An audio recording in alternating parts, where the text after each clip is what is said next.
Assalamualaikum, my name is Arif Zainab. I will present my part and explain about background of maritime piracy. This subject is marine insurance. This code subject is LOB 31003. This is group member.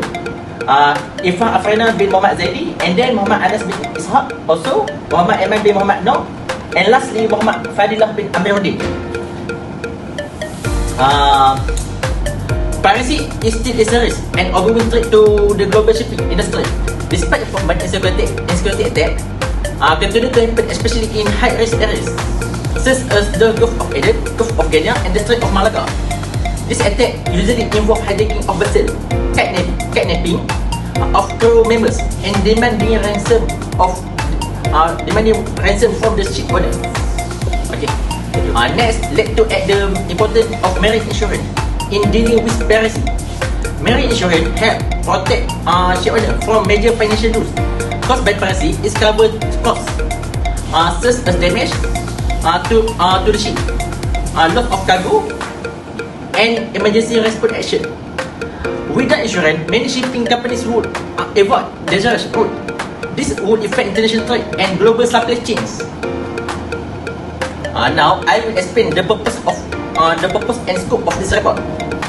First, the report aims to explain how marine insurance policies would to protect ship owner from piracy-related risks. Second, it explores risk management strategies used in piracy zone, with a focus on a case study, the Samaraku Pertiwi liner.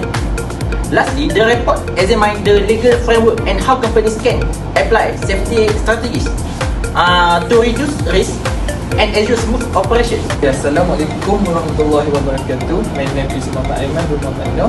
I want to talk about case summary. Okay, first is incident review. The Samaraku Pertiwi liner is a commercial vessel transiting the Gulf of Aden. The Gulf of Aden. Okay, it's a high-risk area. HRA was hijacking in 2024 by a pirate.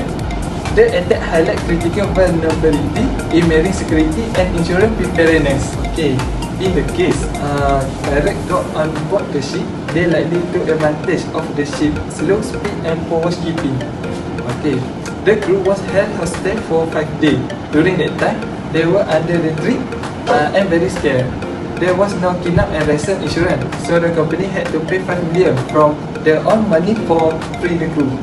Okay, the ship had small damage and small cargo was lost or stolen. There was also response problem. The ship had no emergency plan, so there were delay in calling for help. The crew was training well.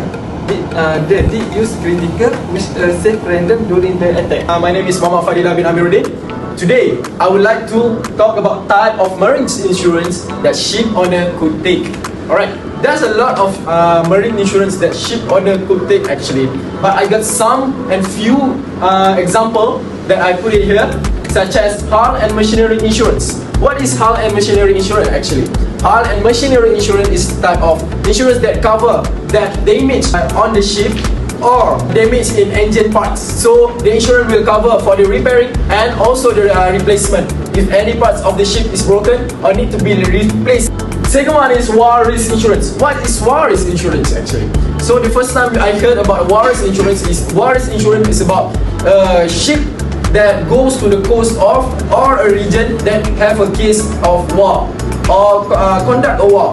Alright, so is there any attack from the pirates that come from the region that have a war and a conflict? So the insurance will cover for any damages or any stolen goods. So the kidnap and ransom insurance. Kidnap and ransom insurance is cover ransom payments and also negotiation costs. So actually, kidnap and ransom insurance is about if there are any attack from the pirates, alright? If there are any attack from the pirates, this will cover the cost of negotiation. What is cost negotiation is they will hire the expert to negotiate with the pirates and also ransom payments to pay to the pirates. So this insurance will cover all of the things when the ship crew got kidnapped. Alright, so another that is protection for loss and damaged cargo. Protection for loss and damaged cargo is very simple actually.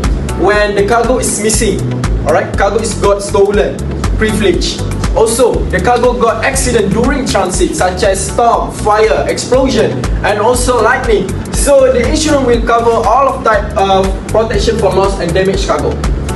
For loss and hire insurance, actually, it is like when the ship is broken, the ship owner actually will lose so much money.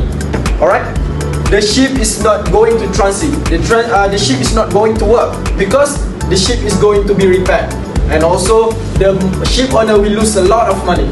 When got loss of hire insurance, the compensation for the lost revenue due to vessel downtime. What is it about? Is when the ship is under maintenance, under repairing, the ship owner will get a compensation from the insurance actually, and then that's why the ship owner will take the loss of hire insurance.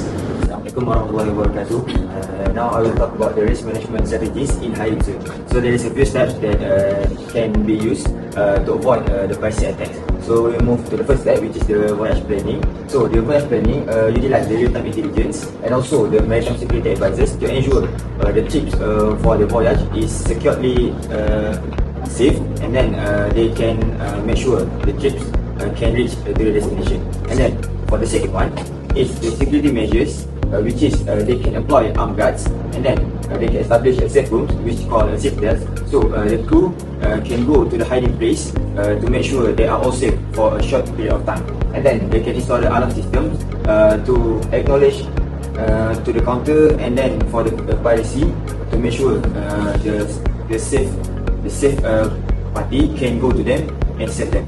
For the third one is the best management practice, which is follow the IMO guidelines, and it tells about the increased watchkeeping, speed adjustments, and then the evasive maneuvers in the high risk areas. And then we go to the next slide, which is the fourth one is the training and drills to ensure the crew preparedness for potential piracy encounters, and then conduct regular drills simulating piracy scenarios, including the lockdown procedures, and then the communication protocols. This can also make sure that all the crew have a proper drill to make sure they don't get panic, and they can also know what to do if they are having a piracy attack. So for the last one is the coordination with naval forces. As an example, I state here the Tentera Diraja Malaysia or the Naval Force for Malaysia that provide services to follow all the ships to make sure the trips are safe and they can reach their destination. Assalamualaikum and hi everyone. My name is Shipowner. So today I will discuss about legal and regulatory considerations about the smart property liner that was hijacked by passing through the draft of agent about high policy risk are managed and how international regulations like IMO, SOLAS and ISS code come into play, especially in serious cases like the hijacking of smart property liner in the Gulf of Aden. We will plan how these regulations affect ship owner responsibilities, crew safety and even insurance claim. First, let's talk about the IMO. IMO refers to the International Maritime Organization that sets global standards for maritime safety, and one of their key contributions is something called BNP5, which is best management practices for protection against piracy. So it includes detailed steps like installing reservoir, using citadels, reporting to naval coordinations like PMO, and maintaining constant lookout. So why does this matter? Because if a ship doesn't follow the IMO regulation, the insurance company can say you will be legal and deny the claim. Second one is SOLAS. SOLAS refers to the safety of traffic sea, that probably the most important convention for maritime safety. The SOLAS chapter level 2, it mentions that special measures to enhance maritime safety and security. So under SOLAS for ship security plan, which is this plan outlines how the crew should respond if there's a threat like a pirate attack, including lockdown procedures and crew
more on preventing and authorized asset. The ship has to carry out the ship security assessment, which is SSA, to operate under specific security levels and enforce asset control, especially when entering the high-risk area. Okay, now here are some recommendations. First, insurance. Ship is high risk area, so always have A&R insurance. Insurance should cover everything: hull, cargo, risk and crew. Also, companies need to check the insurance to make sure pirate included. Okay, second is operation improvement. Ship should follow BM45 rule. You want to be anti-pirate drill and plan router to avoid dangerous zone. They can also use modern tech like drone camera to spot fish early. All ships should have a cylinder with food and water for 3 days. Okay, third is legal and ethical measure. Company must have the crew which mental health support after attack. They should also work closely with naval force like Moscow and UKSDO for real-time help. There should also be clear legal rule for paying ransom, so action are safe and lawful. To end this presentation, here is quick summary. Good insurance like for ship damage, war risk, kidnapping, cargo and lost income is very important to protect ship from piracy. Also planning the ship road, training the crew and using strong safety that can help reduce piracy risk. In short, using the right insurance and safety plan can help the ship, the crew and the owner in the area. That's all from us. Thank you so much.